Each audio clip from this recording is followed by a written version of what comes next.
Bibig sa taglay niyang kulit, tsak ika'y mapapaibig. Ang bibi mo at ang bibi ko. I love you! Love you, pare. Biboy Bibo!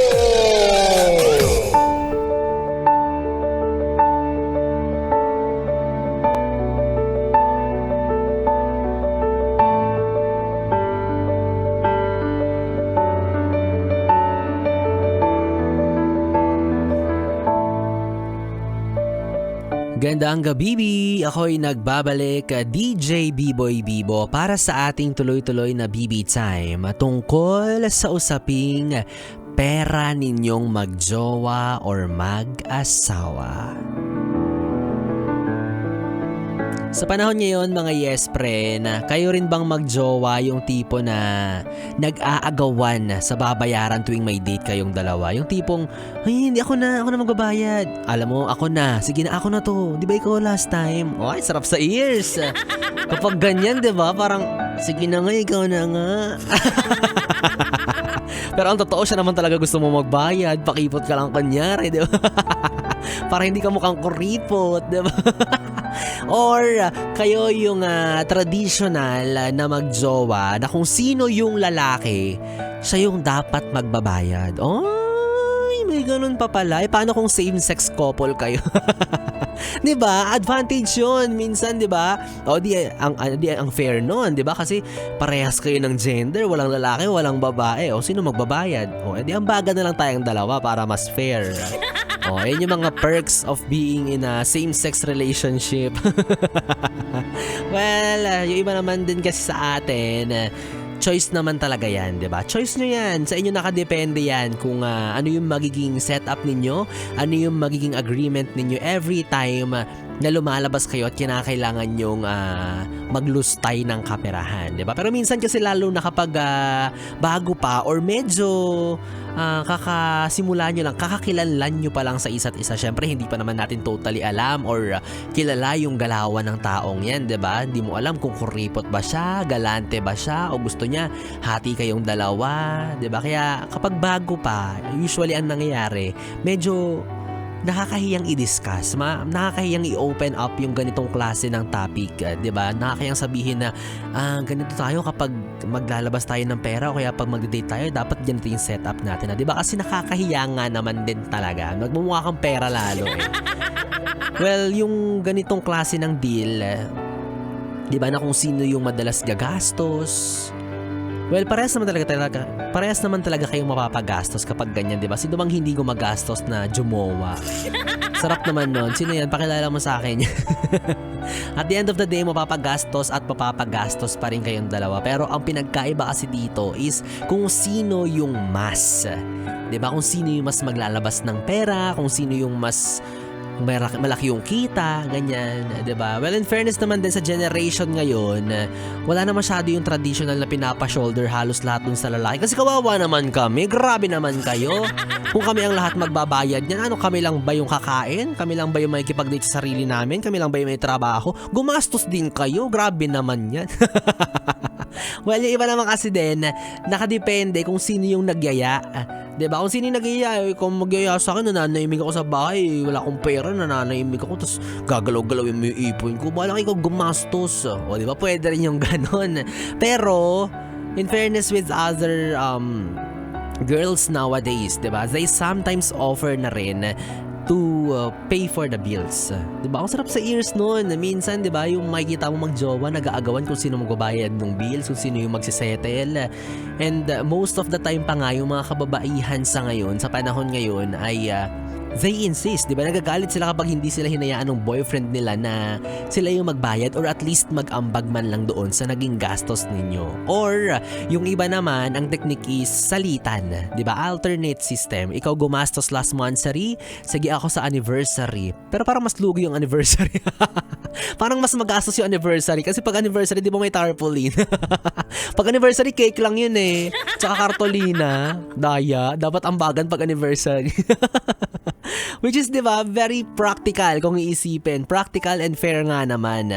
Well, meron din naman yung kung sino ang mas malaki yung sweldo, oy. O hindi naman kaya kung sino yung may natanggap na bonus galing sa kumpanya or sa trabaho or mas binigyan ng mas malaking allowance ng magulang niya habang nag-aaral siya, di go.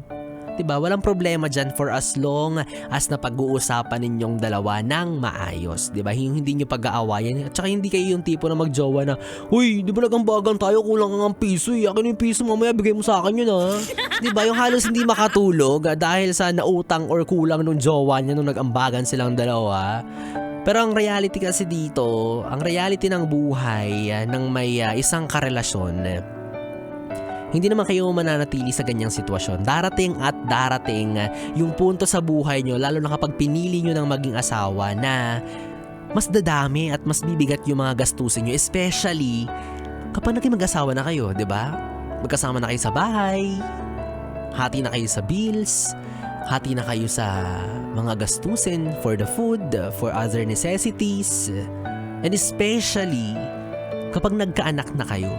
'Di ba? Doon mas magkakaalaman talaga kung sino yung mas magaling mag-manage, kung sino yung kuripot, kung sino yung magaling mag-budget.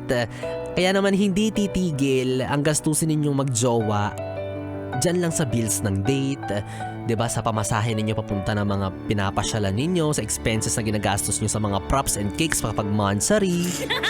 Hindi titigil dyan yun. Mas lalalim at mas lalalim pa yan. Kaya dapat handa kayong dalawa and make sure na yung partner mo is cooperative and open-minded enough to understand na hindi na lang sarili niya yung pinaglalaanan niya. Mag-ambag ka naman kasi. Grabe naman. Gusto mo lahat siya sa shoulder, ikaw princess lang, ano? Di ba kasi darating at darating kayo sa oras na responsibilidad nyo na yung isa't isa, cargo nyo na yung isa't isa. Sagot mo na siya, sagot ka na niya. Kaya dapat hindi kayo maging pabaya at maramot sa isa't isa kasi sobrang mahalaga ng tulungan sa isang relasyon. Diba? Kasi dyan magkakaalaman kung compatible ba kayo sa isa't isa kapag pinagsama ba kayong dalawa sa isang pagharap ng problema. Match kayo ng mindset kung paano yung isosolve yun. Diba dyan magkakaalaman? Kasi what if, diba ikaw pa lang, pinagdadamutan ka na niya, what more? Kapag nagkapamilya ka na, pag nagkaanak na kayo, titipirin niya rin ba yun? Ang gatas ba ng anak nyo, mikmik? Papayag ka bang ganon? Kawawa yung bata, kawawa yung pamilya ninyo. At yes, friend, mahalaga rin na bago ka pumasok or totally magsettle sa isang relasyon, it is important that you are financially ready, capable, and stable. Bago ka totally sabihin mo, mag-aasawa na ako ma, mag-aanak na po ako mama. Hindi basta-basta ganun yun. Marami tayong considerations na dapat i-keep in mind bago tayo mag-dive into another milestone sa relationship ninyo. Kaya yung mga nakababata dyan, yung mga teenager pa lang, kailangan yung maintindihan na hindi pa yan yung oras para makipagtsugyugan kayo. Tapos kapag nagkaanak kayo, ipapaalaga nyo sa magulang nyo, ha? Huwag ganon. Huwag nyong iasa sa magulang ninyo kasi hindi habang buhay nandyan sila at hindi habang buhay may sasalo sa inyo pag nagkakamali kayo. At hindi rin sapat yung tinatawag yung pagmamahalan. Diba? Na hindi na baling wala kayong pera basta nagmamahalan kayo. Hindi na yun uso. Hello! Huwag niyong ipilit yung ganong idea. Pagmamahal mo lang sapat na alam mo kahit hindi ako kumain, makita lang kita, busog na ako at namatay silang gutom. Diba? I-stop na natin yung pag-romanticize sa ganong idea na ang pagmamahal mo lang sapat na pagmamahal mo ang bubuhay sa ating dalawa. Nek-nek mo. Hindi nakakain ng pagmamahal. 'Di ba? Kaya naman sa mga yes pa rin natin out there na kasalukuyang nasa struggle of financial instability. 'Di ba? Isa rin yan sa mahalaga nating isipin sa relasyon. Isa yan sa mahalaga nating i-consider kapag papasok tayo sa relasyon. Kung yung partner ba natin ay marunong mag-handle ng pera. Kasi kahit sabihin mong ikaw kumikita ka ng limpak-limpak na salapi tapos yung partner mo naman puro lang lustay, edi wala din. Mababaliwala ang lahat. I mean, di ba yan ba yung na-visualize mo, makakasama mo habang buhay? Yung habang ikaw kumakayod, nagpapakanda hirap, pinagpapawisan ng malagkit sa trabaho mo, siya nagsusugal. Nagsha-shopping. 'Di ba? So dapat cooperative.